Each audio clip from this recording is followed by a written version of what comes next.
Hello students and namaste everyone. I am Dhaval sir and our today's topic is from your standard ninth literature part, that is Beehive chapter number 4, A Truly Beautiful Mind. Right, so in this lecture today I'll discuss about the brief summary of this whole chapter. Right, so this chapter is about Albert Einstein. Right, we all know a very famous scientist who gave the theory of relativity. Okay, so he was none other than Albert Einstein. The title of this chapter, A Truly Beautiful Mind, right, as we can see, refers to Albert Einstein as he was a great scientist, right. Why the name is given so that also I'll explain you in the later part of the summary. So this chapter is a short biography of his life, right, where some of his qualities are mentioned. Okay, so in this chapter some of his qualities as a human being and as a person is mentioned. Fine. So this chapter shows that how Albert Einstein was very much interested in mathematics and physics, as well as in his ordinary life he was also having a humanitarian approach. That means he was having humanity. He had a feelings towards all the human beings around him. Okay, so the title, the beautiful truly beautiful mind, uh, makes us wonder, right. We may think why the story which is related to Albert Einstein has such a title, A Truly Beautiful Mind, right. So how can a scientist's mind be beautiful, right. So the reason about why the title is so is the reason that he means Albert Einstein, right. He was a great scientist, but then too he had uh, another aspect for life. That means he believed in humanity. His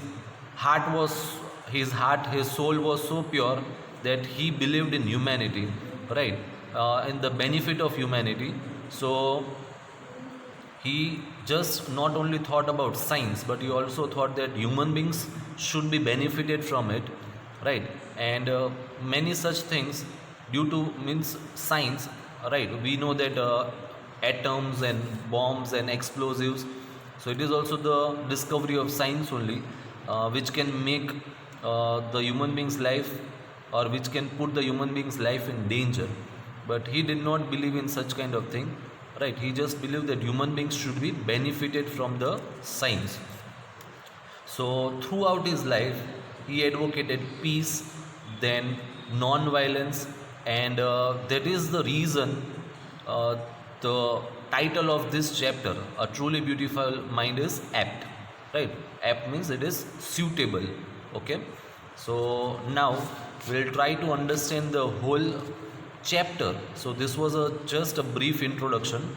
Now I'll try to explain you the whole chapter in brief, right. So in the year 1879, on 14th March, Albert Einstein was born in the German city of Ulm, ULM, that is Ulm, right. Until the age of 2 years, right, 2.5 years of age, he could not speak properly. Whatever he spoke, he repeated twice, right. So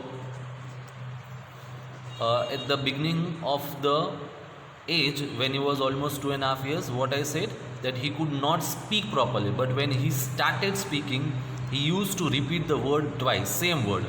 Okay, so that was it. Then when he joined the school, his schoolmates, because he was totally a different personality, right. So in his childhood, when he joined the school, his schoolmates considered him to be very boring. Okay, and his mother also considered Albert Einstein as very crazy. So the main reason why her mother considered Albert Einstein as crazy is because he had unusually big brain, or we can say a large size of a head. Normally the head is if this much, he had a larger head. Okay, that is the reason why her mother considered him to be crazy. Okay, and the headmaster or the principal of his school regarded Albert Einstein as stupid and good for nothing, right? So there is a one story also associated with that. Okay, but in his later life he proved all of them wrong. Okay, when he was 6 years old, and on his mother's insistence, that means when he was 6 years old, his mother told him to learn violin, right? And he became a very skillful violinist, right? He became a violinist who was very good at it. Okay, then later on his family shifted to Munich. Okay, where he was when he was 15 years, and there he felt uncomfortable because the school was very strict enough, right? So he left it. He could not adjust in that strict school, so he left the school. And after completing his schooling, he got admission at the University of Zurich. So Zurich is the capital or largest city in Switzerland, and its capital is Bern. Okay, so because of the atmosphere of university, the Zurich University had a very liberal atmosphere, right? New thoughts, new ideas were welcomed by them, right? So they were very liberal, and because of that Albert Einstein had a great interest over there, right? He felt very comfortable over there, and he paid more interest in the studies, right? So over there when he was studying, he had a fellow or a mate, right, who used to study with Albert Einstein, and her name was Mileva Marik, right? Mileva Marik, and they both fell in love with each other, and later on in the future they married with each other, right? So she was a girl who was equally clever and intelligent like Albert Einstein, right? And as I said, they got married to each other, and afterwards they had two sons, but unluckily they parted with each other. They separated with each other. That means they divorced each other and they separated. Okay, and then later on, after completing his education, Albert Einstein worked as a technical expert at the patent office in Bern. As I said, Bern is the capital of Switzerland. Okay. Yes. Bern is the capital of Zurich. Sorry. Right. So Zurich is actually the largest city of Switzerland, and Bern is its capital. So over there, there was a patent office where he was a technical expert, right? And with that work, he also kept on doing his work secretly, right? As we know that he gave the concept of law of relativity. So this was his greatest work, right? And on this work he used to keep on working secretly at that office, right? So he put his all the research work, paper, documents and everything, and his special theory in the drawer of his office, right? And that theory of relativity is very famous. You might have heard about it, and the famous formula of E is equals to mc square. So that was the formula given, right? And where E is energy, m is equals to mass, and c is the speed, something like that, which you have already studied in the science, so we'll not discuss it over here. Okay, and that theory he had published, right, on a general theory of relativity in 1915. So this gave an absolutely new definition to the concept of gravity. Also, this theory made him very famous. There is one example also given in textbook related to this theory, right? I'll just read out that example. What he says is that when you sit with your uh, with a girl, right, with a nice girl for 2 hours, it seems like 2 minutes, right? So the time easily passes.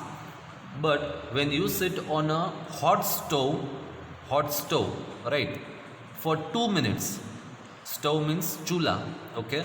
So if you sit on that hot stove for 2 minutes, it seems like 2 hours. That is relativity. So this is what a very nice example given by Albert Einstein related to relativity. Okay, so then during the solar eclipse of 1919, right, after Albert Einstein had already given his theory of relativity, right, so his theory came out so accurate, right, that changed the physics. So during the solar eclipse of 1919, Albert Einstein's theory was measured, right, and it proved to be very accurate. Okay, so it changed the whole picture of physics. Then when Nazi came to power, right, so Nazi is a member of a German political party, right, that controlled Germany from 1933 to 1945, and its leader was Adolf Hitler. You might have heard about it. So he was a very aggressive person, and Albert Einstein didn't want that this person uses his discovery for destructive purpose. So what he did is he left Germany and he immigrated or shifted to USA, right? Because he didn't want, as I said, that his findings on relativity should be used, or his work of findings be used in the destruction purpose. Okay, then further, when Germany discovered the principle of nuclear fission, that means from how the atom bombs and nuclear bombs are made and how does it work, so that theory, right, so when they discovered the principle of nuclear fission in 1938, he was the first person, Albert Einstein, he was the first person to uh, write the American president about the dangers of atomic bombs, right? So he informed the American president because he was very careful. He didn't want that this uh, Adolf Hitler or Nazi party uh, make any kind of destruction or cause any kind of destruction to the people.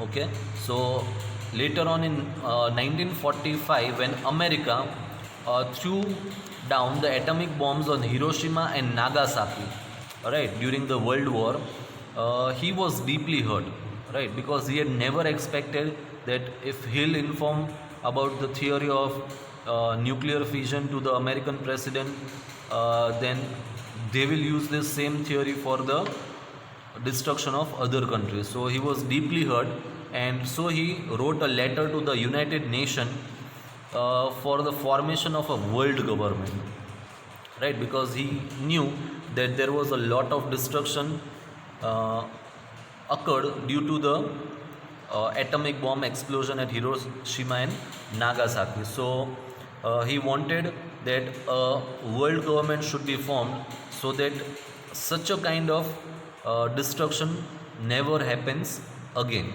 right? So in last days, he spent most of his life in political advocacy. That means he used to pass on his message to the people all around the world to maintain peace and democracy, to live the life in a peaceful way. Right. So this great scientist died at the age of 76 years in the year 1955. So he always worked for the humanity purpose. Right. He had never thought of any kind of destruction or any such thing. So that's it. All about the story, that is a truly beautiful mind, right? So we'll end our lecture over here, and for the detailed understanding of each and every word of this chapter, uh, please see my next video, right, where I'll be explaining you the whole chapter line by line and word to word. Till then, thank you everyone, and thank you so much for watching my video.